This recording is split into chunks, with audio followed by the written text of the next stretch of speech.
Hey, I'm Bob and I like to make stuff. Today we're going to make a cabinet with sliding doors that can hold a 300-pound fish tank.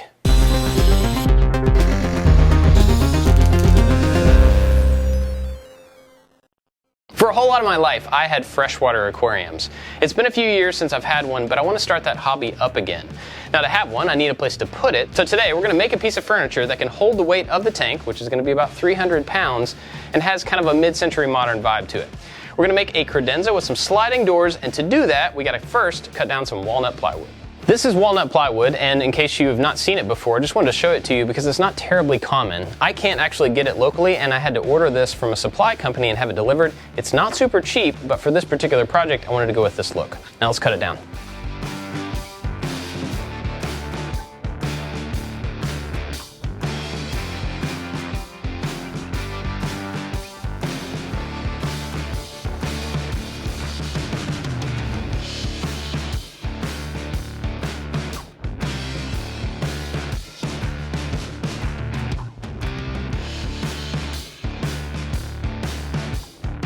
I've got all the panels cut and I put a dado stack on here, and that's because the top panel needs to have 2 dados in it to accept the doors. The doors are going to slide up into that and then drop down into tracks, and that will hold them in place, but they're removable in case I ever need to take them out.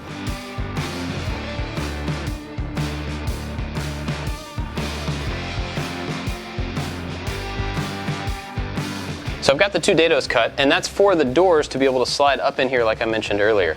I did want to point out that I ran these all the way to the end, and normally you wouldn't want that because you would see this, but all of this outside face is going to get covered with edge banding, so you won't see this gap. We do have a bits video on edge banding. If you want to find out all the specifics about that, we'll put a link to it, but right now I've got to wrap all these pieces.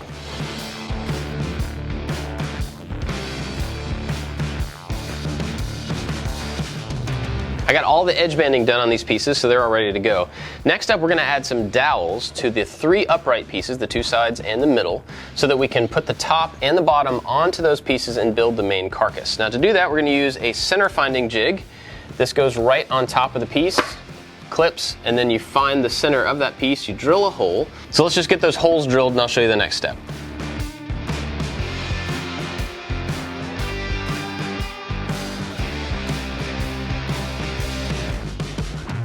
Now that you've got the holes drilled, you take this doweling center, and you push it right down in there.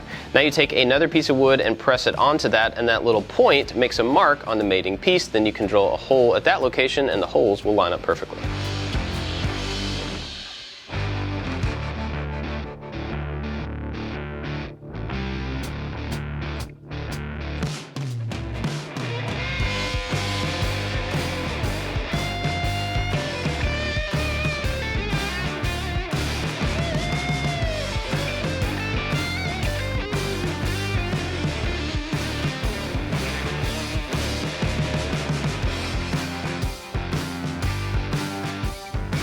I've got these just about done, but I wanted to point out the center one is actually pushed forward a 1/2 inch, and that's because once this entire carcass is built, I'm going to go back and add a rabbet around the whole outside and inset a piece of 1/2 inch plywood that's going to give the entire thing strength and hold it into its form once the thing is glued in.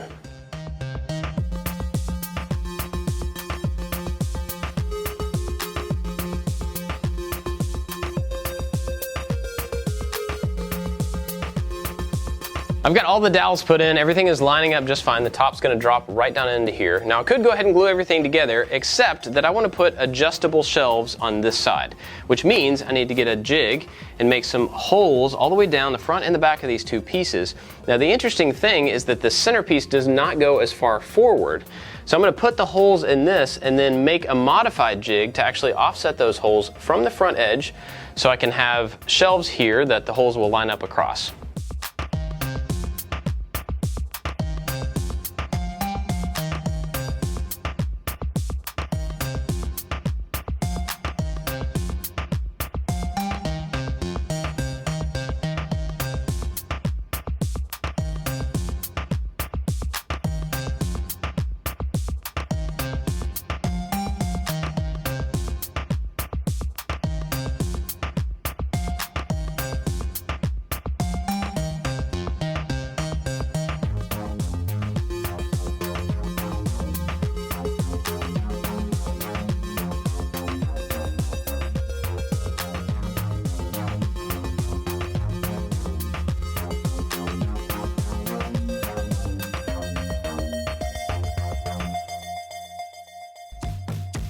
Got the glue up all done, so now I want to lay this on its front and then take a rabbeting bit and run around the inside of this so we can make a 1/2 inch inset for that panel to sit down.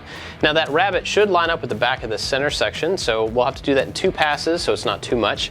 We'll go around 2 times and we should be able to cut the piece to fit down in here.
We cut these leg assemblies on the CNC. You could easily do this with a jigsaw or maybe make a router pattern and use a router to cut them out. This one turned out really good. This one's got a little tiny cut in it by accident, but the good thing is these are going to be laid up against the side of the cabinet, so we can put this on the inside. You won't even see it.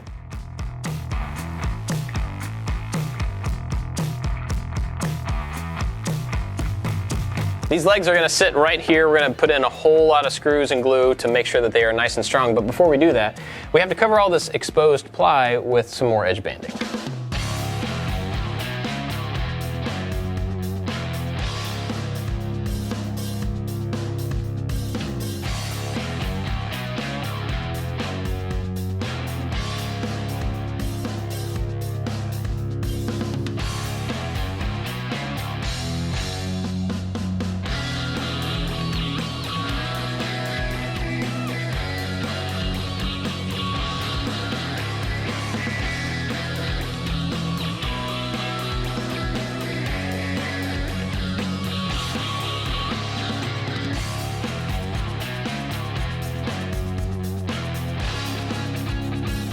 The outside leg assemblies are on, they're good to go. Now if you were just using a regular credenza and you weren't going to hold a lot of weight with this, you may want to put a little center leg here just to stop the center from sagging over time.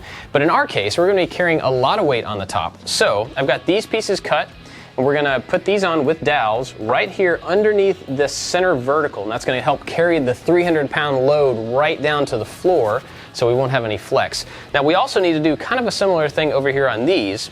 The load is going to be coming down on this wall, but this leg is out here. So I want to double that leg up right on the inside so the load carries all the way to the floor. We'll get those pieces put on and then we can work on the doors.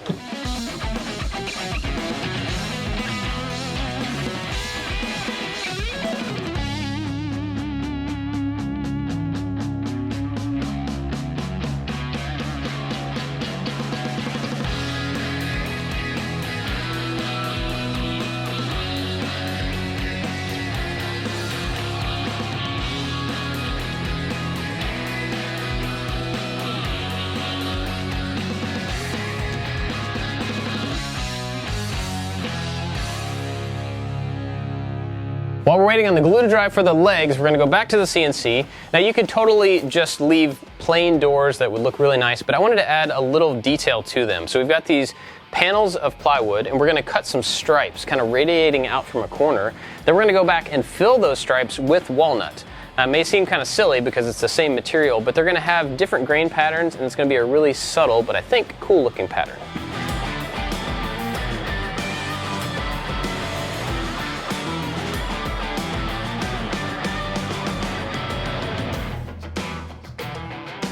We got the doors all cut, and I wanted to point out that just like with the other CNC work we did in this project, you don't have to use a CNC. You could use a straight edge and a router to get this exact same effect. Now, I was originally planning on putting in walnut strips here, and I still may do that, but I actually kind of like the way it looks like this, so I may just keep it this way. But either way, at this point, you got a bunch of options. You could fill these with epoxy or inlay a different material. You have a bunch of things, or you could just leave them solid panels.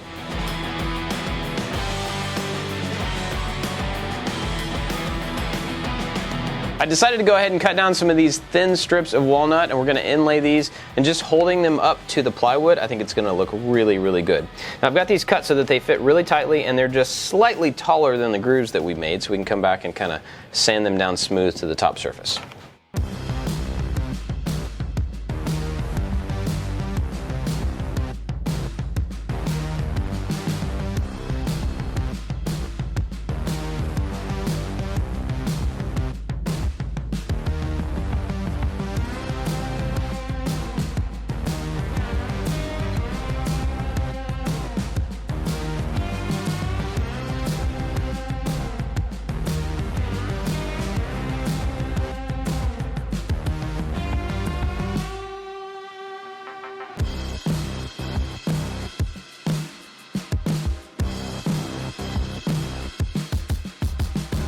I think this is going to end up looking really cool once it's sanded and it's got finish on it. It also needs edge banding on the side. But before we do that, I actually want to cut a rabbet in the top of that. And this is going to sit in those dados that we put in the top face of the cabinet. These are going to go up inside that dado and then to be able to drop down within a track so that these doors can slide back and forth.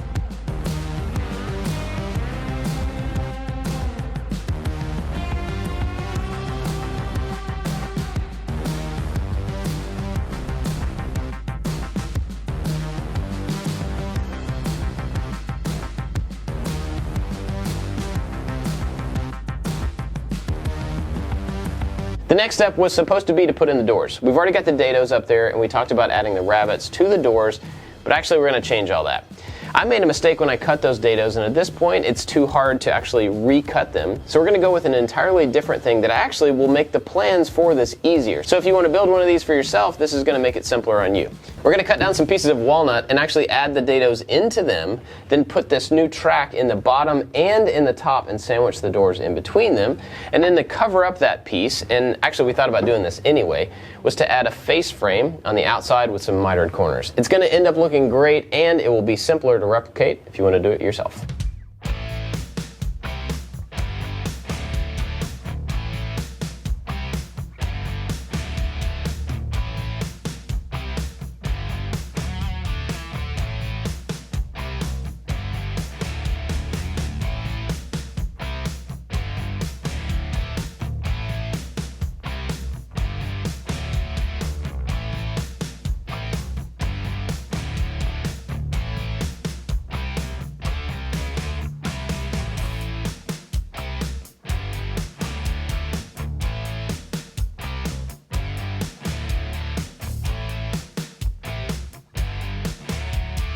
We're finally ready to start putting the final steps of this thing together. I've got the face frame all cut down, it needs to be finished, and we've got the tracks done and the bottom one installed.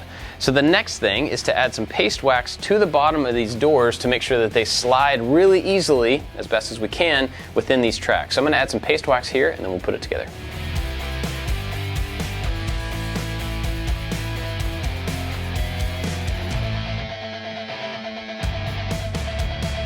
Now to put these in place, I'm going to sandwich this top track on top of the doors, slide it back in, and then drive some screws up through this into the top. That way these doors and the tracks will be removable in the future. But before I can put the screws in, I'm actually going to put some CA glue on the back side of this so I can get it into the right position, and then it will be temporarily glued in, then I can come back and put in the screws easily.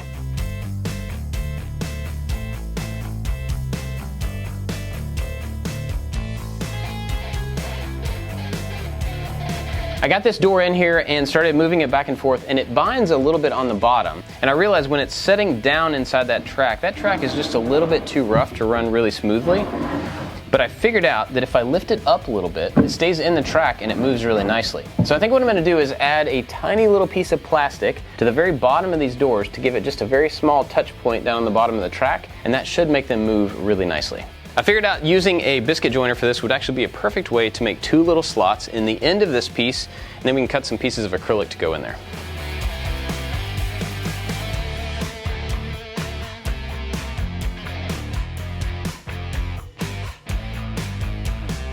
I've got 4 of these little pieces cut down, and I took them to the sander and added kind of a round over, and that part will go down.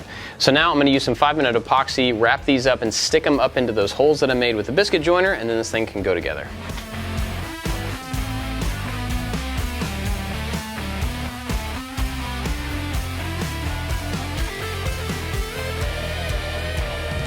We've got those pieces ready to go, and this was totally worth the time. Check out how well this thing slides now.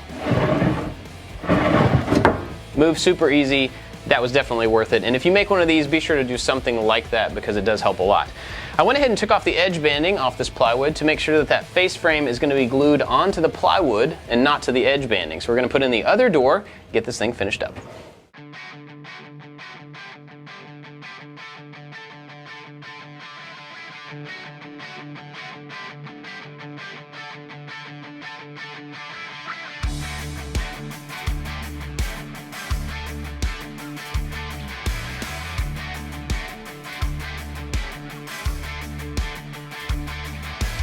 Shooting in brad nails on the face frame is not ideal, but at this point it's kind of the best way to get this thing on without a big hassle. And using some walnut colored wood filler, you can actually fill those in before you do the finishing. You probably won't even see them. Another thing I wanted to throw out is I know a lot of people watching this video are not going to like the pattern that I created for this door.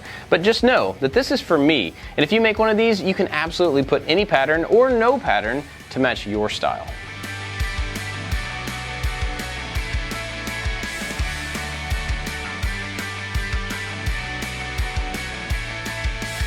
So this thing is completely done, and I wanted to address the weight that we're going to be putting on this. The tank, like I said before, is about 300 pounds, a little bit more. And between Josh and I, we weigh more than 300 pounds. So I wanted to prove that we can be on top of it, and it's not going to collapse. It's going to hold the weight just fine, and the doors still slide. Okay, let's go put this thing up in the room and move the tank.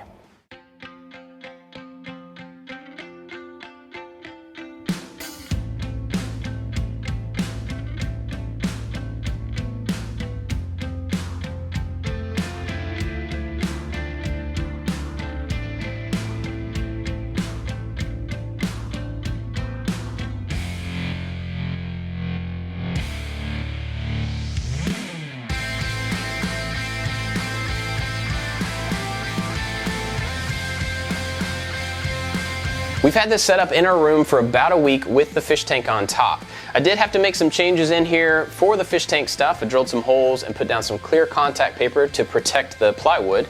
But basically, I wanted to make sure that the weight of this tank wasn't going to cause a problem for the doors. Luckily, they still move perfectly smoothly. We've also got a whole bunch of storage over here that we haven't even filled up yet, so I'm pretty excited about that.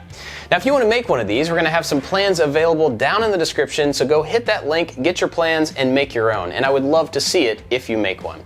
We've got tons of other types of projects that you may not have seen, so go back and watch some of those videos, and if you're not subscribed, do that as well. That's it for this one. Thanks for watching. We'll see you next time.